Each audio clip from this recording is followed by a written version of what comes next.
Daja Hao. My name is Garrick, and welcome back to Taiwan, Lao Wai. Don't mind the mask, I'm just getting over a fever. Really knocked me out the last day, but I'm feeling a bit more pep in my step today. So I figure it's a good time to head out and continue our mission Michelin.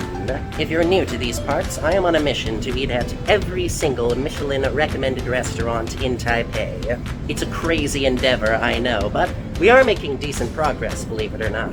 Now today, we are once again looking at the Michelin Bib ranking. These are the honorable mentions of the Michelin category, the restaurants that maybe aren't the best of the best of the best, but still do fantastic food, and most importantly, at an affordable price. And for lunch today, I'm gonna hit up 2 of those places. It has been a little rainy today, but the forecast says it shouldn't be too extreme, and fingers crossed it does not, because I did not bring my umbrella. I tell ya, I do not always plan the best for these outings, but we'll deal with that crisis if it comes. For now, I'm excited to get into the city and to eat some delicious food. See you in Taipei. 1 hour later. Oh, we're scuppered. They need a reservation. You know, I don't know why I keep getting blindsided by this. These are Michelin-level restaurants. Not exactly places you can just walk into on the fly. Usually. Alright, you know what? Fuck it. Change of plans. We're doing dim sum again. No worries, I'll do a bit better planning and I'll hit these other restaurants another time. Instead, we're gonna cheat a bit. We're gonna go to a Michelin restaurant that is not technically Michelin in Taipei. If you remember back in my video for Din Tai Fung, I mentioned how impressive it was that a chain dim sum restaurant was high quality enough to earn itself a bit gourmand. Well, turns out there's another place like that, and it's one I've been to a couple times before. Tim Ho Wan is the restaurant's name, and much like Din Tai Fung, it does dim sum, it does small plates, it does that kind of cuisine. Now, the reason it's cheating is that the branches in Taiwan are not the ones that technically have the Michelin star. Or not the star, the bib recommendation. God, imagine a chain restaurant getting a full-on Michelin star. That would be insane. Anyways, the bibbed locations of Tim Ho Wan are in places like Hong Kong and South Korea, so I assume those are probably closer to the original location. But hey, if it's a good enough chain restaurant to get the Michelin nod of approval, then I'm sure it's just as tasty here. I could probably finagle something a little closer to the Taiwan-specific Michelin entries if I wanted to, but honestly, it's hot. It's still a little rainy. I'm still a little sick. I think I have earned the right to take it easy for today and just indulge in a little bit of comfort food. Plus, considering that Din Tai Fung video is one of my most viewed videos of all time, I doubt I'll get too many complaints about double dipping so soon. So join me as we return to the wonderful world of dim sum once again. Worth noting, this place is also super close to Taipei Station, so we still do not need to walk that far to actually get over there. And hey, I'm getting my exercise, I'm working up an appetite. It's gotta count for something, right?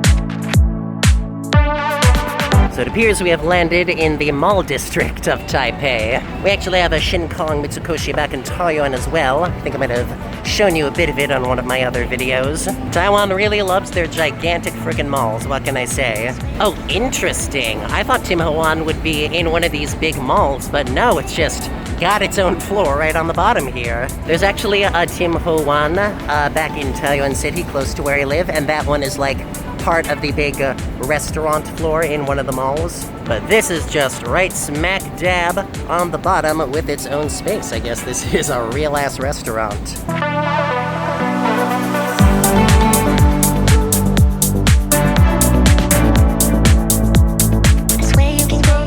Wow, okay, first round came out fast.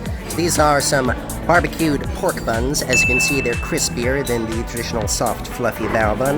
We got some Hong Kong-style milk tea as well. And I'm not even kidding, I ordered this through a QR code and 3 minutes later it's out here. We got ourselves a big selection to choose from, so I'm going to be very full in an hour or so.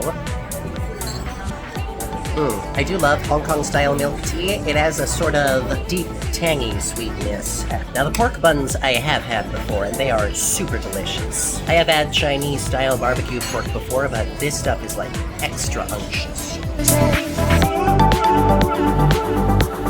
My God. Whoever decided these could be fried as well as steamed is a genius. There is so much salty and sweet and succulent in here.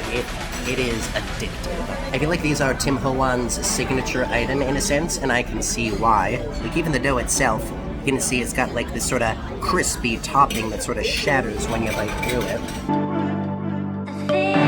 5 stars. This is gonna be a good lunch. I can tell already. Alright, another Tim Ho Wan standard. We have a little plate of fried rice with XO sauce. If there's a difference between this place and Din Tai Fung, it's that the portions tend to be a little more substantial. Like, this is not just a little plate. This is a fairly sizable cup of fried rice here. But of course, we're still getting a ton of everything, because I have never known the meaning of restraint.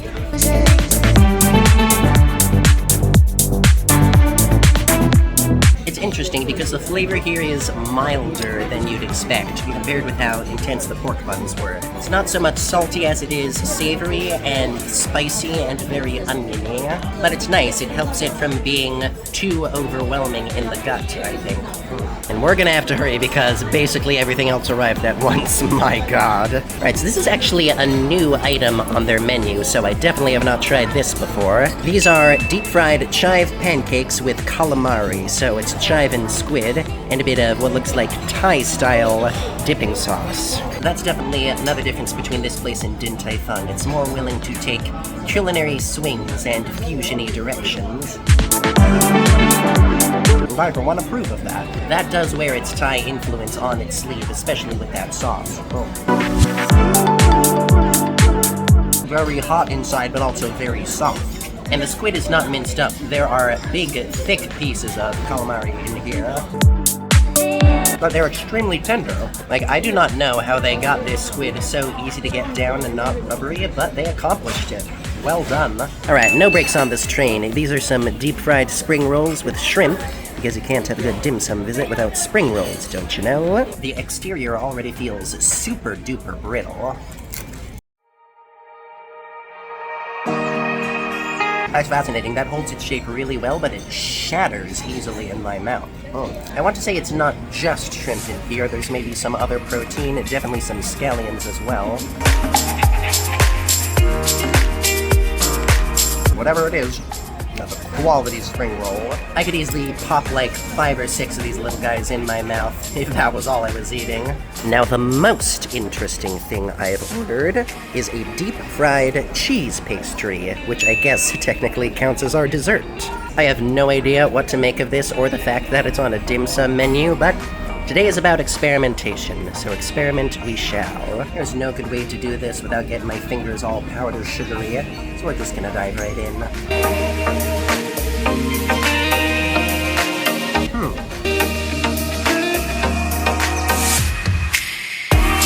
It's taking a bit for me to process this one. Hang on. Okay, so what this most reminds me of is some kind of strudel or Danish. It's got that kind of dough. And I associate that kind of pastry with, like, Denmark and that part of Europe, so it's very strange getting something like this on a dim sum menu in Taiwan. Like the Thai-style fritters, those make sense, but this is in a whole other section of the world. That said, it is a very good version of that kind of pastry. The dough is maybe a little flakier, maybe a bit more reminiscent of a scallion pancake sort of deal, but I think that works very well. I can't really pick up cheese, it mostly just tastes like funnel cake, honestly. But again, not an unpleasant thing. What a fascinating experience. I'm glad I ordered that. Alright, I got too much food to finish here and it's all starting to go cold, so I'll see you in a bit when I've stuffed my gullet. It's the curse of this job, I always have to do my due diligence and get my video shots before I can actually chow down the way I want to. Worth it in the end, though. Whoa, hold your horses. We found the cheese in this cheese pastry. It's like this little soup at the bottom here. Taiwan does treat cheese very much like a dessert, so seeing it as sort of this custardy, liquidy thing, it's very on brand, I suppose. I suppose I should give that part a taste on camera as well, and try not to spill it everywhere. Oh, that's weird. Weird in a good way, but weird. Cheese in Taiwan tends to be very sweet. It tends to be like part of the dessert vocabulary more than anything else. But this cheese is a lot saltier and a lot more similar to the kinds of cheeses you would get in America, Europe, like Swiss and stuff. It's still sweet in its own way, but it's got that saltier hint as well, and that is making a very interesting contrast with the much more desserty funnel cake Danish exterior. It's surprising, it's different, it is unexpected. I do not dislike it. What a wild lunch this is turning out to be, huh? 5 minutes later. Well, we couldn't finish everything. Shocker. On the bright side, it means we have dinner for tonight as well. Which means I can basically spend the whole rest of the day crashing and kicking this fever in my apartment. All according to Keikaku, you see. So, now that I've eaten at both places, I think I can better pick out the differences between Din Tai Fung and Tim Ho Wan. And the best way I can sum it up is the difference between tradition and modernity. Din Tai Fung is very much tied to the classics of the cuisine it pulls from. It honors the fundamentals of its cooking, it honors those traditional flavors, and it uses that skill to deliver the most delicious versions of all those classic dishes you can imagine. By contrast, Tim Ho Wan is a lot more willing to experiment. They pull in different influences from around the world, they mix up cuisines, they mix up techniques. They innovate on classics, and they find new ways to approach those old flavors and those old dishes. Which is why in Din Tai Fung, you would get the classic steamed pork buns with the fluffy bun dough, whereas in Tim Ho Wan, you get those barbecue pork puffs with the crispy, crackly outside. Ultimately, while they're both playing in the same space, they're taking it in very different directions. And while I can definitely say I prefer Din Tai Fung, and that everything I had there was just knock it out of the park excellent, I also think Tim Ho Wan is a fantastic experience in its own right. Either of them will give you a fantastic dim sum experience. They're also priced relatively the same. Most of the dishes in Tim Ho Wan, as well as in Din Tai Fung, go for like 100 NT plus some in that range. So the cost of my drink and the 5 dishes I got was 996 NTD. Which I'd say is about comparable to what that same thing would cost at Din Tai Fung as well. So try Din Tai Fung first for sure, but make some time for Tim Ho Wan as well.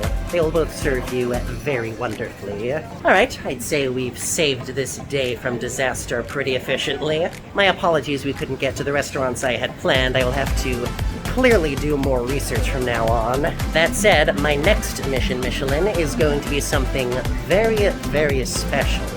So look forward to that. For now though, thank you so much for joining me at Taiwan Lao Wai. Be sure to like, comment, subscribe, smash the bell, share with your friends, all that good stuff. And as always, I'll see you next time. 再见. Bye bye.